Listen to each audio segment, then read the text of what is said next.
বিধান দেওয়ার মালিক কে? আল্লাহর বিধান বাদ দিয়ে যেই গণতন্ত্র জনগণকে আইন তৈরি করার ক্ষমতা দেয়, অমুসলিম পরিষ্কার ভেবে জেনে রাখো, সেই গণতন্ত্র দিয়ে কখনো ইসলাম কায়েম হতে পারে না। এরপরে শোনো, ইসলামের একটা ধর্ম আছে যার নাম ইসলাম। যার নাম কি? গণতন্ত্রের ধর্ম হচ্ছে সেকুলারিজম, ধর্ম নিরপেক্ষতা। আমি জিজ্ঞেস করতে চাই, কোন নবী রাসূল ধর্ম নিরপেক্ষ ছিলেন কিনা? আল্লাহ পরিষ্কার বলেছেন, কোরআন থেকে শুনো, মা কানা ইব্রাহিমু ইহুদিয়্যান ওয়ালা নাসরানিয়্যান ওয়ালাকিন কানা হানিফান মুসলিমা। ইব্রাহিম ইহুদি ছিলেন না, খ্রিস্টান ছিলেন না, তিনি ছিলেন হানিফ মুসলিম, নির্ভেজাল মুসলিম, পিওর। তাকবীর! কোরআন আছে যেখানে, কোরআন আছে যেখানে, কোরআন নাই যেখানে, নারায়ে তাকবীর! সাবিলুনা সাবিলুনা। কোরআন আরো বলছে, ওয়াইযা কিলা লাহুম তাআলাউ ইলা মা আনজালাল্লাহু ওয়া ইলার রাসূল, যখন এই মুসলিমকে বলা হয় আসো আল্লাহর বিধানের দিকে, আসো আল্লাহর রাসূলের দিকে, কোরআন হাদিসের শাসন কায়েম করার দিকে আসো, কোরআন দিয়ে আদালত চালাবো, সংসদ চালাবো, কোরআন দিয়ে রাজনীতি চলবে, অর্থনীতি চলবে, সমাজনীতি চলবে, দেশ চলবে, সমাজ চলবে, পরিবার চলবে, তখন আল্লাহ বলছেন, রাআইতাল মুনাফিকিনা ইয়াসুদ্দুনা আনকা সুদুদা। সূরা নিসার 61 নম্বর আয়াত। আল্লাহ বলছে, আপনি দেখবেন মুনাফিকগুলোরে, ওরা আস্তে আস্তে ঘাড় মটকে অন্যদিকে চলে গেছে, কোরআনের শাসন মানতে রাজি না। এইবারে আল্লাহ আরো পরিষ্কার করছেন, একটু সামনে গিয়ে সূরা নিসার 65 নম্বর আয়াতে, আলা ফালা ওয়া রাব্বিকা লা ইউমিনুন, না, আপনার রবের কসম, ওরা মুমিন নয়। আল্লাহ কসম করে বলছেন, ফালা ওয়া রাব্বিকা লা ইউমিনুন, খবরদার, আপনার রবের কসম, এরা মুমিন নয়। যত ঈমানের দাবি করুক, যত লা ইলাহা ইল্লাল্লাহ পড়ুক, কোরআন মানি, হাদিস মানি, সব মানার দাবি যতই করুক, ওরা মুমিন নয়।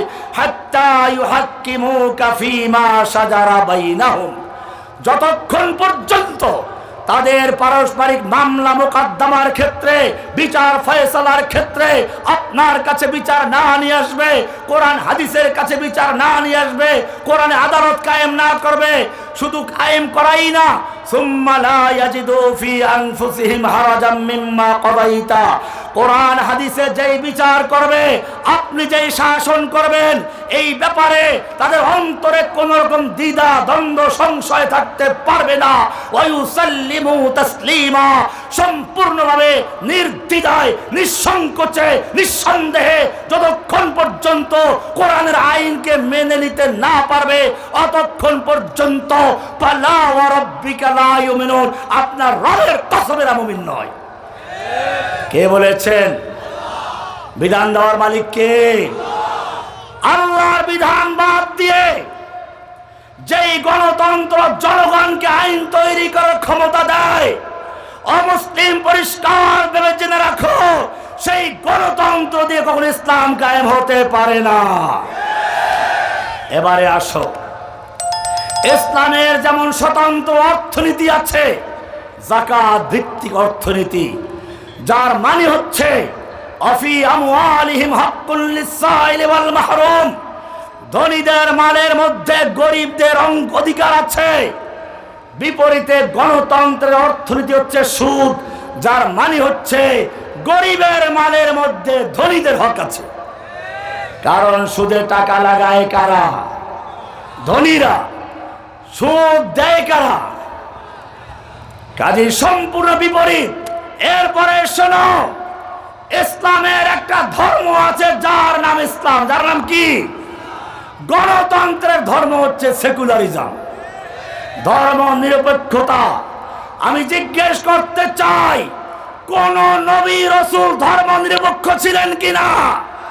আল্লাহ পরিষ্কার বলেছেন কোরআন থেকে শুনো, মা কানা ইব্রাহিমু ইহুদিয়্যান ওয়ালা নাসরানিয়্যান ওয়ালাকিন কানা হানিফান মুসলিমা।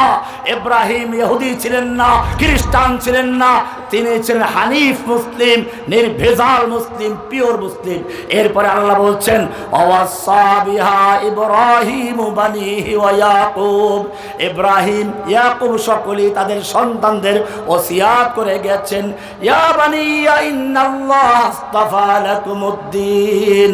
ও আমার সন্তানরা শুনে রেখো, আল্লাহ তোমাদের জন্য একটা দিন মনোনীত করেছেন, দিন। সেই দিনের নাম হচ্ছে ইসলাম। ফালা তামুতুন্না ইল্লা ওয়া আনতুম মুসলিমুন। তোমরা মুসলিম না হয়ে মৃত্যুবরণ করো না। কে বলেছেন? এইবারে তুমি বলতে পারো ঠিক আছে, দিন তো মানি ইসলাম, কিন্তু একটু গণতন্ত্র ইসলাম কায়েমের জন্য শির হিসেবে মানি। আল্লাহ তাআলা বলছেন জেনে রাখো, আল-ইয়াউমা আকমালতু লাকুম দীনাকুম ওয়া আতমামতু আলাইকুম নি'মাতি ওয়া রাদিতু লাকুমুল ইসলাম দীনা। আজকে আমি তোমাদের জন্য তোমাদের দিনকে মোকাম্মাল করে দিয়েছি, পরিপূর্ণ করে দিয়েছি। অমুসলিম পরিপূর্ণ কাকে বলে ভালো করে শুনো। একটা বিল্ডিং তার কাজ পূর্ণ হয়ে গেছে, আর কোনো কাজ বাকি নাই। এই সময় একটা স্বর্ণের ইট বা হীরকের ইট নিয়ে আসলে একজনে বলল, হুজুর বিল্ডিংটাই লাগান। আমি বললাম আমার বিল্ডিং এর কাজ আকমালতু লাকুম, পরিপূর্ণ করে ফেলেছি। এই এক ইট লাগাবার কোনো জায়গা নেই, কোনো খালি জায়গা নেই। ছাত্র বলল, আপনি কি জানেন ইটটা কত দামি, কত সুন্দর? পুরো বিল্ডিং এর দামের চেয়ে একটা ইটের মূল্য বেশি। আমি তখন বলবো আচ্ছা ঠিক আছে, লাগাতে গেলে ওই পরিমাণ জায়গা ভাঙবো।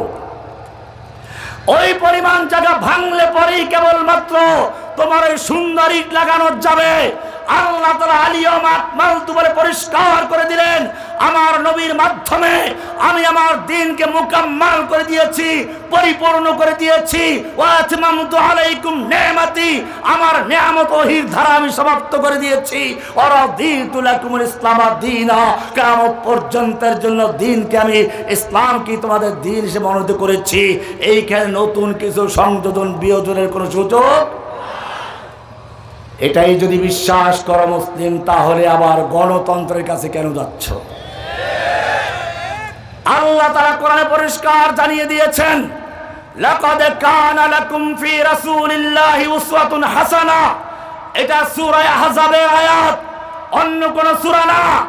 এর মানে হচ্ছে ইকামতে দ্বীনের জন্য, দিনকে বিজয়ী করার জন্য, যদি সত্যিকার আল্লাহর দিনকে আল্লাহ যদি বিজয় করতে চাও, আল্লাহর নবী যেভাবে বিজয় করেছেন, বদরে, উহুদে, খন্দকে যেভাবে তিনি লড়াই করেছেন, তায়েফের ময়দান লড়াই করেছেন, যেভাবে তিনি তার সাহাবীদেরকে এই জন্য কাজে লাগিয়েছেন, সাহাবারা যেরকম আফ্রিকা বিজয় করেছেন, ভারতবর্ষ বিজয় করেছেন, এমনকি এই যুগে তালেবানরা যেইভাবে আফগানিস্তান বিজয় করেছে, কিয়ামত পর্যন্ত যদি আল্লাহর নবীর দিনকে বিজয় করতে চাও, নবীর তরিকায় বিজয় করতে হবে।